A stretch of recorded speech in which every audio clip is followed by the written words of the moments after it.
Bem, pessoal, vamos lá. A gente vai falar agora sobre um tópico muito importante, porque daqui derivam muitas questões. Então, a gente vai falar sobre o momento do controle.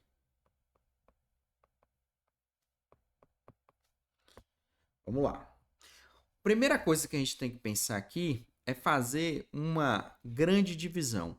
Esse controle, ele pode acontecer antes da norma, né, ter entrado no ordenamento jurídico, ou seja, antes de estar produzindo efeitos, ou depois. Então, quando isso acontece antes, eu vou chamar de controle preventivo ou preventivo, ou também chamado de controle a priori. Então é importante você conhecer esse termo aí.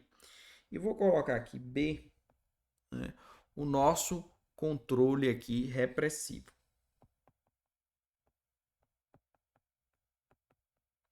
Bem, o preventivo a gente já sabe que acontece antes e o repressivo é depois, também chamado a posteriori.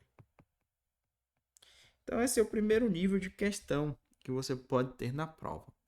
Mas aí a gente precisa entender as divisões. Ora, a gente pode ter um controle que é realizado pelo Poder Judiciário ou pelos outros poderes.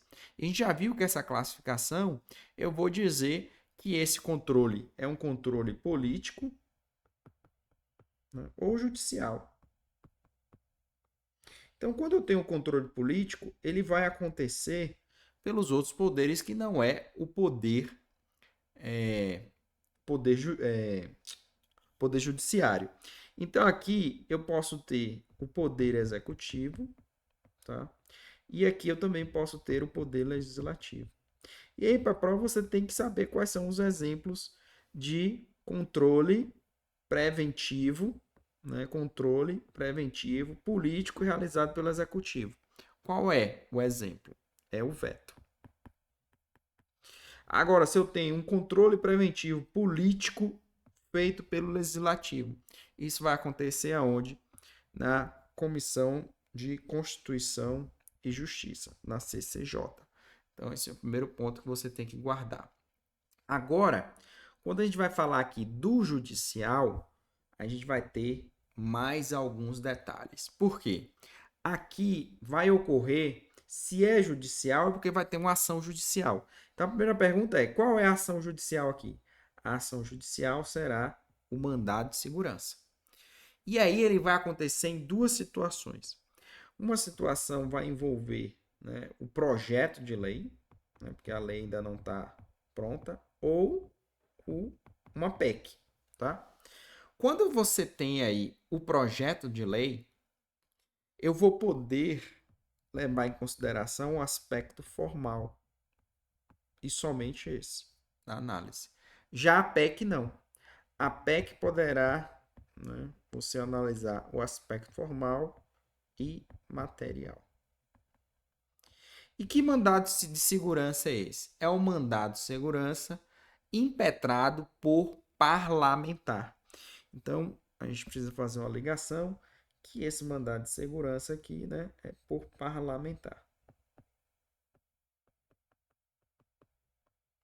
E aí vem algumas perguntas, né, sobre o mandado de segurança. Esse mandado de segurança, vou colocar aqui as observações desse MS. Esse mandado de segurança tem que ser impetrado por parlamentar integrante da casa na qual está tramitando o projeto lá de lei ou a PEC. Então tem que ser na casa onde está tramitando o projeto de lei ou a PEC. Tem esse primeiro ponto. Segundo ponto, imagine que esse parlamentar, por exemplo, deputado, ele perdeu, né, essa condição. O que é que acontece nesse caso? Estará prejudicado o mandado de segurança, tá? Então, há uma perda de legitimidade. Então, se perde a condição aqui, né? Se o parlamentar perde a condição, né? Há também a nossa perda de legitimidade. Agora imagine uma outra situação. O processo legislativo termina. Se o processo legislativo terminou, não tem mais sentido eu falar em controle preventivo, porque a lei já entrou em vigor. Então, também eu vou ter um mandado de segurança também prejudicado. Há uma perda de objeto. Então, são os 3 pontos que eu tenho que ter atenção. Tem que ser da casa onde o parlamentar tem que ser da casa onde está tramitando. Se ele perder essa condição aí, fica prejudicado o MS. E se o processo legislativo também terminar, também fica prejudicado o mandado de segurança. Bom, agora a gente vai passar a analisar o repressivo. No repressivo, o que acontece? É um controle que vai atuar sobre a norma já pronta.